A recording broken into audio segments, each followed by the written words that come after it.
Postman postman, आपकी चिट्ठी आई है। अरे, पोस्टमैन हमारे घर क्यों आया है? हमारा तो कोई रिश्तेदार भी नहीं है। आप बाहर जाकर देखिए तो सही, किसकी चिट्ठी आई है। अरे भाई, किसकी चिट्ठी लेकर आए हो? मैं क्या जानूं भाई, तुम जानो और तुम्हारी चिट्ठी भेजने वाला जाने। पोस्टमैन शिवा को चिट्ठी देता है और शिवा चिट्ठी लेकर घर के अंदर चला जाता है। आजी, किसकी चिट्ठी आई है, जरा पढ़कर देखिए। हाँ हाँ, पढ़ता हूँ। इस पर भेजने वाले का पता तो नहीं दिख रहा, पर इस पर लिखा है, मैं तुम्हारी भक्ति से बहुत प्रसन्न हूँ और आज मैं तुम्हारे घर आकर तुम्हें दर्शन दूंगा।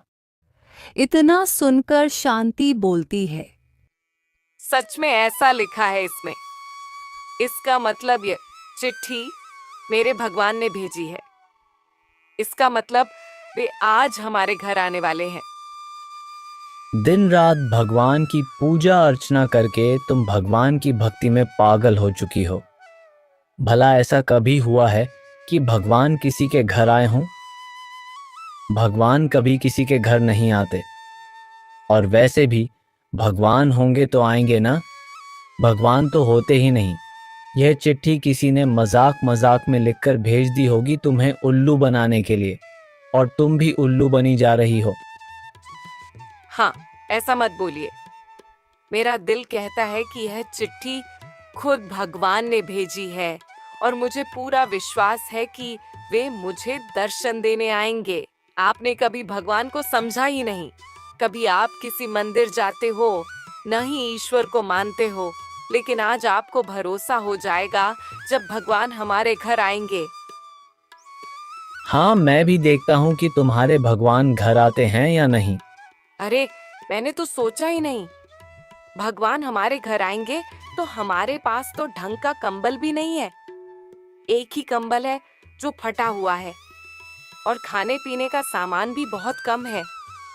उनके लिए मुझे अच्छे अच्छे पकवान बनाने पड़ेंगे। उसके लिए बाजार से मिठाई भी लानी पड़ेगी और नया कंबल भी खरीदना पड़ेगा। मैं भगवान को फटा हुआ कंबल नहीं दे सकती, और उनके लिए जरूरी चीजें भी लानी होंगी। अभी सुनते हो आप? मुझे 100 रुपए दो, मुझे बाजार जाना है। तुम पागल हो गई हो क्या? कोई तुम्हें उल्लू बनाकर चला गया और तुम भी उसकी बातों में आ गई। तुम अच्छी तरह से जानती हो कि मेरे पास पैसे नहीं हैं। बहुत दिनों से मुझे कोई काम भी नहीं मिला है। कंबल और मिठाई के लिए पैसे मैं कहाँ से दूं? मैंने खुद कई दिनों से मिठाई नहीं खाई है। आपसे तो बात करना ही बेकार है। अब रहने दो। मैंने जैसे तैसे करके बुरे समय के लिए 100 रुपए बचा कर रखे थे। मैं उन्हीं पैसों में से सामान लेकर आती हूँ। शांति बाजार चली जाती है और नया कंबल, मिठाई और जरूरी सामान खरीद लेती है।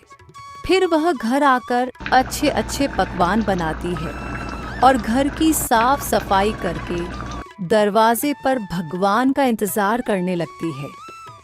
दिन भर वह भगवान के आने का इंतजार करती है और आंगन में बैठी रहती है, पर भगवान नहीं आते। फिर शाम हो जाती है। तभी शिवा उससे कहता है, क्या हुआ शांति? आ गए तुम्हारे भगवान? नहीं आए ना? मैंने तो पहले ही कहा था। जैसे तैसे बचा कर रखे हुए पैसे भी तुमने खर्च कर डाले। पहले से हमारे पास पैसे नहीं थे और तुम भी किसी की भी बात में आ जाती हो। मुझे अच्छे से पता था कि कोई भगवान नहीं आने वाला। ये बात सुनकर शांति को थोड़ा बुरा लगता है और वह बहुत उदास हो जाती है। तभी एक आदमी आता है जिसके पास एक छोटी बच्ची होती है।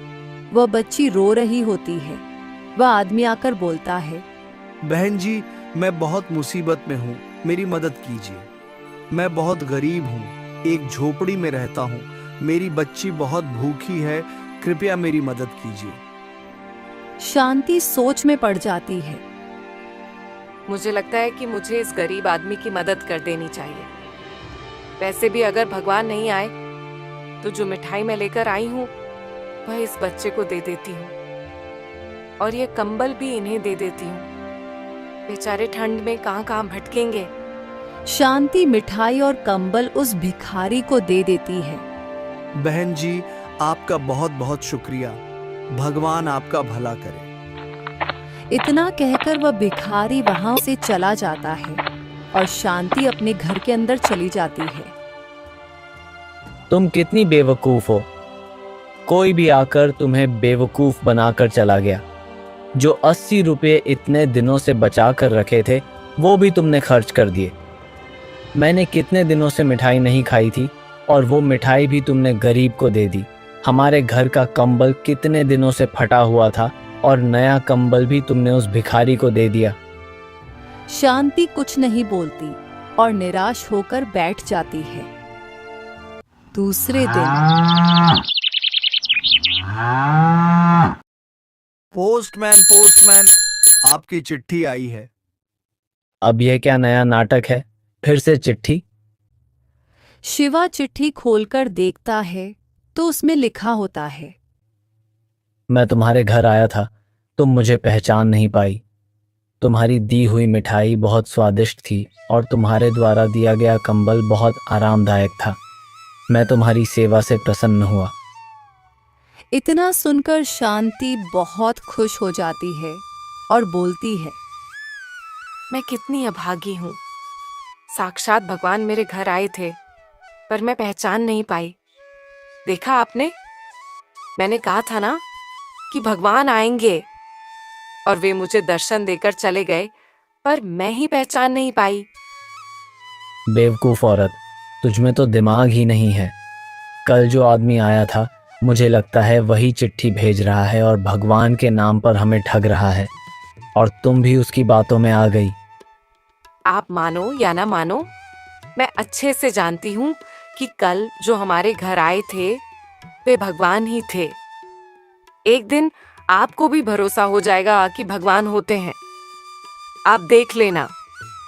ऐसे ही कुछ दिन बीत जाते हैं।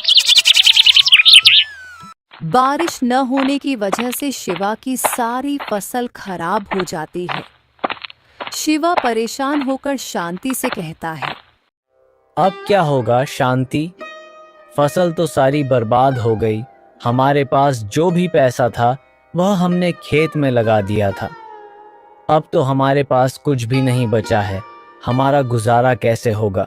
मेरी बात मानिए तो जमींदार से कुछ पैसे ब्याज पर ले लेते हैं। हमारे पास इसके अलावा कोई रास्ता नहीं है। तुम अच्छे से जानती हो शांति, मैंने आज तक कभी किसी से कर्ज नहीं लिया। जो भी किया है अपने दम पर किया है। जमींदार के पास पैसे लेने नहीं जाऊंगा। हाँ जानती हूँ, लेकिन हमें अब जरूरत आ पड़ी है। हमारे पास इसके अलावा कोई रास्ता नहीं है। आपको जमींदार से पैसे उधार लेने ही होंगे। घर में कुछ राशन नहीं बचा है। अगर आप जमींदार से पैसे नहीं मांगेंगे तो हमें भूखे मरने की नौबत आ जाएगी। ठीक है शांति, तुम कहती हो तो मैं जमींदार से बात करके आता हूँ। फिर शिवा जमींदार के घर जाता है।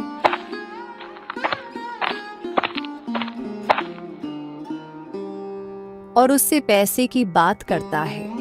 जमींदार सोचता है, पहली बार शिवा मुझसे कर्ज मांगने आया है। सारे गांव ने मुझसे कर्ज लिया है, लेकिन इस आदमी ने कभी मेरी चौखट पर पैर नहीं रखा था। अब आ गया है, उठ पहाड़ के नीचे। अच्छा ठीक है शिवा, मैं तुम्हें कर्ज देने के लिए तैयार हूं, पर यह बताओ तुम्हारे पास गिरवी रखने के लिए क्या है? जमींदार जी, मेरे पास गिरवी रखने के लिए भी कुछ नहीं है। आप अच्छी तरह से जानते हैं कि मैंने आज तक कभी आपसे पैसे नहीं लिए। पहली बार ही आपसे कर्ज मांगने आया हूँ। मेरा भरोसा कीजिए, मैं समय पर आपका कर्ज लौटा दूंगा। मैं कभी किसी पर भरोसा नहीं करता। बिना गिरवी रखे मैं किसी को पैसे नहीं देता, चाहे वह कोई भी हो। तुम्हें मेरे पास कुछ न कुछ चीज गिरवी रखनी पड़ेगी, तभी मैं तुम्हें पैसे दूंगा। अगर तुम्हारे पास गिरवी रखने के लिए कुछ हो तो बोलो। ठीक है जमींदार जी, अगर आपको मुझ पर भरोसा नहीं है तो अपना खेत भी आपके पास गिरवी रखता हूँ, और जितना जल्दी हो सके उतना जल्दी मैं आपका कर्ज लौटा दूंगा। ये हुई ना बात। अच्छा ठीक है, मैं तुम्हें पैसे दे देता हूँ। फिर जमींदार शिवा को पैसे दे देता है। शिवा वह पैसे लेकर घर चला जाता है। उन पैसों से शिवा फिर से बुवाई करता है और इस बार फसल अच्छी होती है। एक दिन शिवा जमींदार के घर पैसे लौटाने जाता है।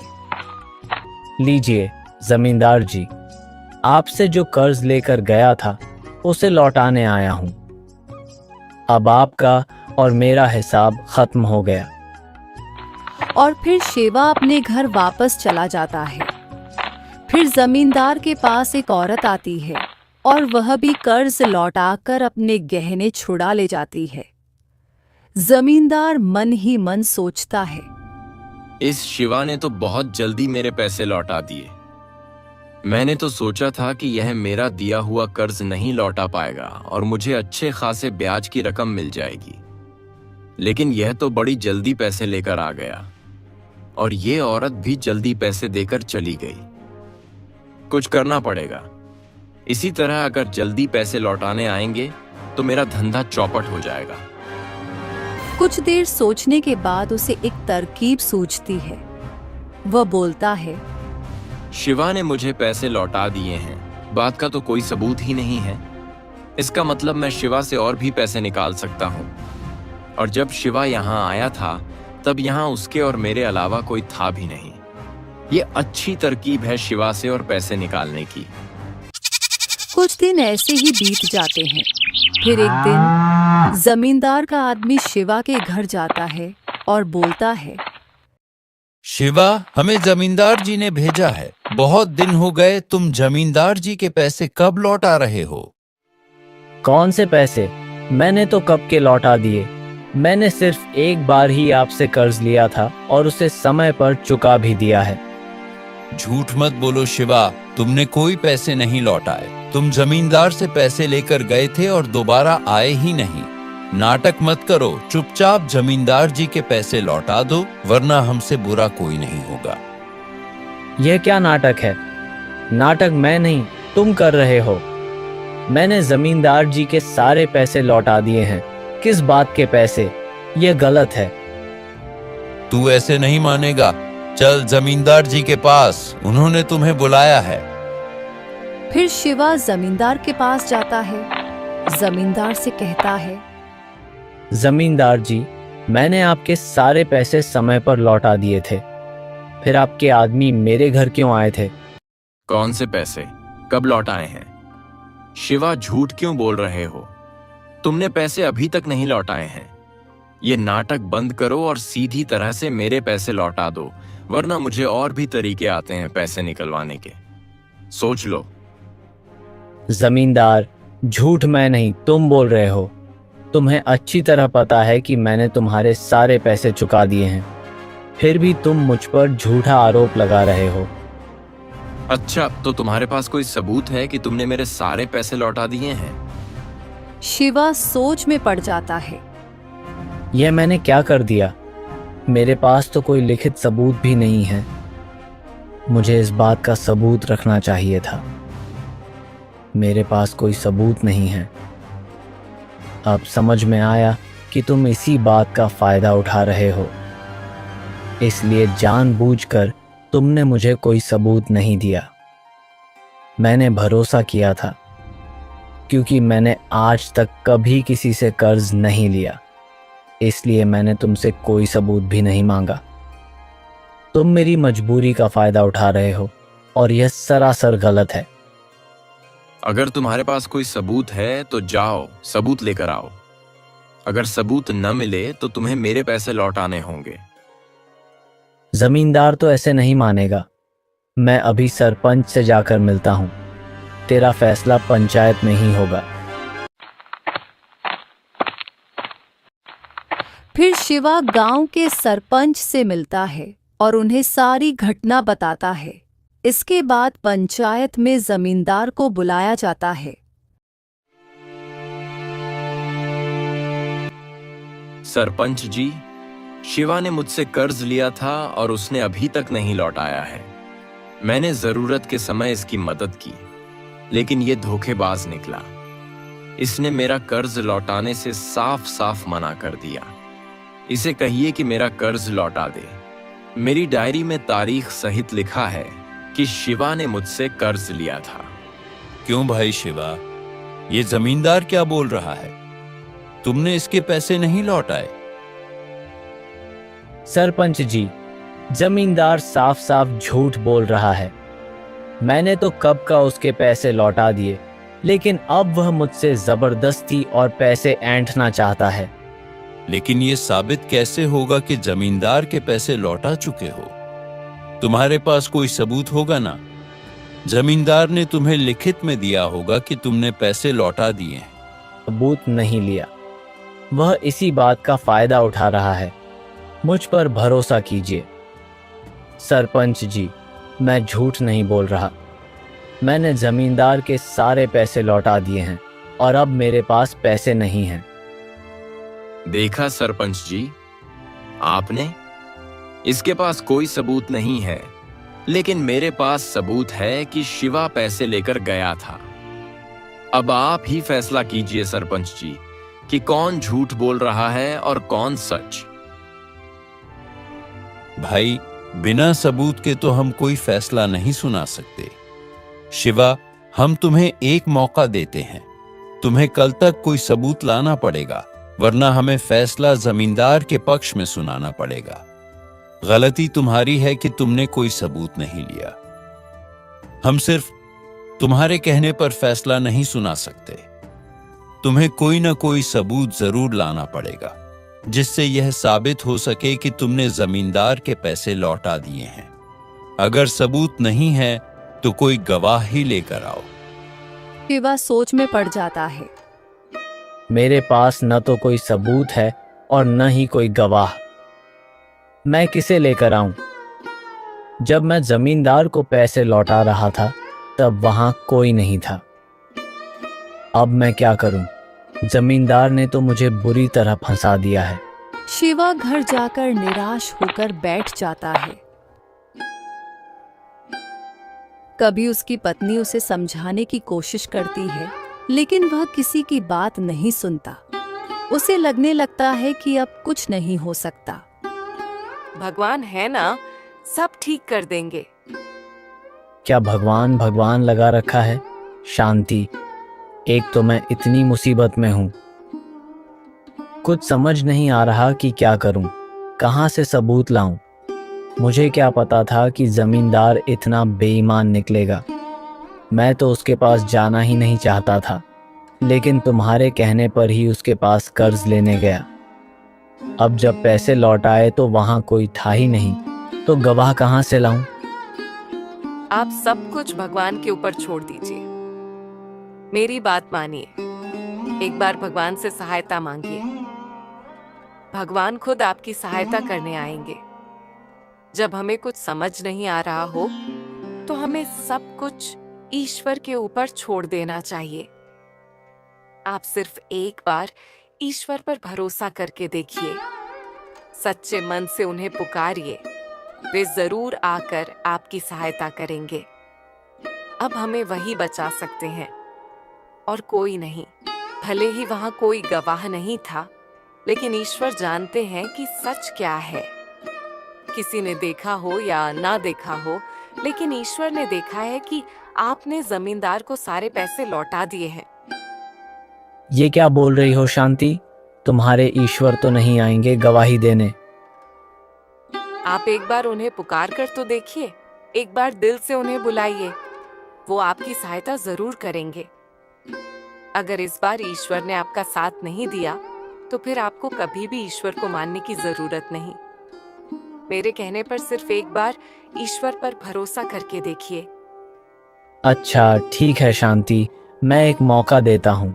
मैं कल पंचायत में ईश्वर का ही नाम लूंगा। देखता हूँ क्या सच में ईश्वर मुझे बचाने आते हैं या नहीं। मेरा मन कहता है कि ईश्वर हमारी सहायता जरूर करेंगे। हमने कभी किसी का कुछ नहीं बिगाड़ा, कभी किसी के साथ बुरा नहीं किया, तो ईश्वर हमारे साथ भी बुरा नहीं होने देंगे। वे हमारी सहायता जरूर करेंगे। ईश्वर के रहते हमारे साथ अन्याय नहीं होगा, सत्य की ही जीत होगी। आप देख लेना। अगले दिन पंचायत में कोई सबूत लाए हो या फिर कोई गवाह जो यह साबित कर सके कि तुमने जमींदार के पैसे लौटा दिए हैं? हाँ सरपंच जी, मेरे पास गवाह है। जब मैं जमींदार को पैसे लौटा रहा था तब वहां किशन मौजूद थे। उन्होंने सब कुछ देखा है। ये किस किशन की बात कर रहा है? हमारे गांव में तो किशन नाम का कोई आदमी नहीं है। लगता है ये पागल हो चुका है। मन में आया वह बोले जा रहा है। अच्छा ठीक है, जैसा कि तुम कह रहे हो कि किशन ने सब कुछ देखा है, गवाही देने के लिए कहाँ है? उसे क्यों नहीं लाए? अगर किशन गवाही देगा तभी हम कुछ समझ पाएंगे। मैंने उन्हें बुलाया है, वे आते ही होंगे। आप थोड़ी देर इंतजार कर लीजिए। शिवा मन ही मन बोलता है। हे भगवान, आज मेरी इज्जत आपके हाथ में है। अगर आप हो तो आप अच्छी तरह जानते हो कि मैंने कोई गलत काम नहीं किया। मुझे फंसाया जा रहा है। अगर आपका अस्तित्व सचमुच इस दुनिया में है तो आज मेरी जीत होगी और जमींदार की हार। मेरी इज्जत अब आपके भरोसे है। मैंने आज तक कभी तुम पर भरोसा नहीं किया, लेकिन अगर आज तुमने मेरा साथ नहीं दिया तो मैं जीवन में कभी तुम पर विश्वास नहीं करूंगा। मेरी लाज रख लेना प्रभु। कुछ देर तक सभी इंतजार करते हैं, लेकिन कोई नहीं आता। जमींदार हंसते हुए कहता है, सरपंच जी, यह बेकार में समय गंवा रहा है। कोई किशन नाम का आदमी नहीं है और न ही कोई गवाही देने आने वाला है। ये झूठ बोल रहा है और आपको गुमराह करने की कोशिश कर रहा है। आप इसकी बात न मानकर अपना फैसला सुनाइए। शायद जमींदार ठीक कह रहा है। बहुत समय हो गया, अब हम ज्यादा इंतजार नहीं कर सकते। अब हमें फैसला सुनाना पड़ेगा। तभी अचानक एक आवाज आती है। रुकिए सरपंच जी, मेरा नाम किशन है और मैं ही शिवा का दोस्त हूँ। यह आदमी कौन है? और ये तो तब यहां था भी नहीं। इसको तो पहले कभी मैंने देखा भी नहीं। जरूर शिवा ने कोई चाल चली है, लेकिन कोई बात नहीं, इसके पास सबूत है ही नहीं। सब तो मेरे पास हैं। शिवा उसे देखकर हैरान रह जाता है। उसकी आंखें भर आती हैं। वह सोच में पड़ जाता है। ये कैसे हो सकता है? साक्षात भगवान मेरी मदद करने आए हैं। मुझे अपनी आंखों पर भरोसा नहीं हो रहा। क्या मैं जो देख रहा हूँ वह सच है? मेरा दोस्त बिल्कुल सही कह रहा है। उसने जमींदार के सारे पैसे लौटा दिए हैं, लेकिन जमींदार झूठ बोल रहा है। सरपंच जी, यह आदमी झूठ बोल रहा है। यह उस वक्त वहां नहीं था। पता नहीं शिवा किसको पकड़कर ले आया है। झूठी गवाही दे रहा है। क्या इसके पास कोई सबूत है कि वो उस दिन उस समय वहां मौजूद था? हाँ जमींदार, मेरे पास सबूत है कि मैं उस वक्त वहीं पर था और शिवा ने तुम्हारे सारे पैसे लौटा दिए हैं। सरपंच जी, जमींदार जी के घर किसी आदमी को भेजकर उसकी डायरी मंगवाई है। उसमें 40 नंबर के पन्ने पर तारीख सहित साफ साफ लिखा है कि शिवा ने उसका सारा कर्ज चुका दिया है। खुद जमींदार ने वह लिखकर अपने हस्ताक्षर भी किए हैं, लेकिन जानबूझकर उसने शिवा को कोई सबूत नहीं दिया ताकि वह उससे दुगना पैसा वसूल सके। यह जमींदार की चाल है। सरपंच जी, यह आदमी झूठ बोल रहा है। यह मेरी कोई चाल नहीं, बल्कि शिवा की चाल है। ये दोनों मिलकर मुझे झूठा साबित करना चाहते हैं। मेरे घर से डायरी मंगवा लीजिए, उसमें ऐसा कुछ नहीं लिखा है। सरपंच जी तुरंत किसी आदमी को भेजकर जमींदार के घर से उसकी डायरी मंगवाते हैं। ये बेवकूफ नहीं जानता कि डायरी पर तो कुछ भी नहीं लिखा है। जब मैंने कुछ लिखा ही नहीं तो डायरी पर आएगा कैसे? अभी हर आदमी और शिवा झूठे साबित हो जाएंगे। मेरी जीत तो पक्की है। मुझे शिवा से दुगुने पैसे मिल जाएंगे और ऊपर से शिवा की पूरे गांव में बदनामी होगी। कुछ देर बाद एक आदमी डायरी लेकर आता है। सरपंच जी डायरी पढ़ते हैं और गुस्से में कहते हैं, ये क्या है जमींदार, साफ साफ लिखा है कि शिवा ने तुम्हारा सारा कर्ज चुका दिया है, फिर भी तुम झूठ क्यों बोल रहे हो? और इसमें तुम्हारे हस्ताक्षर भी हैं। जमींदार पर जैसे बहुत बड़ा वज्रपात होता है। उसके पैरों तले जमीन खिसक जाती है। वह हक्का बक्का रह जाता है और कांपते हुए कहता है, ये कैसे हो सकता है सरपंच जी? जब मैंने कुछ लिखा ही नहीं तो डायरी में कैसे आ सकता है? देखो जमींदार, ये तुम्हारी ही लिखावट है। तुम्हें शर्म नहीं आती ऐसा काम करते हुए? तुमने बेचारे शिवा को फंसाने की कोशिश की और उससे दुगना वसूलने की योजना बनाई। सजा शिवा को नहीं, तुम्हें मिलनी चाहिए। कुछ शर्म करो जमींदार। लोग मजबूरी में तुम्हारे पास आते हैं और ब्याज पर पैसे लेते हैं और तुम उनकी मजबूरी का ऐसा फायदा उठाते हो। तुम्हें शर्म आनी चाहिए। हम आज ही तुम्हारी जमींदारी तुमसे छीन लेते हैं। अब जाओ यहाँ से। इस शिवा को अपनी आंखों पर भरोसा नहीं होता। वह सोचता है, ये कैसे संभव है? जमींदार की डायरी में कुछ भी नहीं लिखा था, फिर अचानक उसमें उसकी लिखावट कैसे आ गई? भगवान की लीला अपरंपार है। भगवान जो चाहे कर सकते हैं। जब उनके भक्त को उनकी जरूरत पड़ती है तो वे स्वयं आते हैं। मुझे क्षमा कर दीजिए भगवान। मैंने कभी आप पर भरोसा नहीं किया, लेकिन आज मैं जान गया हूं कि भगवान सच में होते हैं। जब जब हमें जरूरत पड़ती है वे किसी भी रूप में हमारी सहायता करने आते हैं। और फिर ईश्वर वहां से अचानक गायब हो जाते हैं। शिवा उन्हें ढूंढने की कोशिश करता है, लेकिन किशन कहीं दिखाई नहीं देते। तुम सच कहती थी शांति। मैं ईश्वर को पहचान नहीं पाया। उस दिन जो हमारे घर आए थे वे भी ईश्वर थे, और आज जिन्होंने मेरी सहायता की वे भी ईश्वर थे। वे मेरी सहायता करके चले गए, लेकिन आज उनकी वजह से ही सच की जीत हो पाई है, वरना मेरे पास तो कोई सबूत भी नहीं था। ईश्वर ने ऐसा चमत्कार किया कि जमींदार को उसके किए की सजा मिल गई।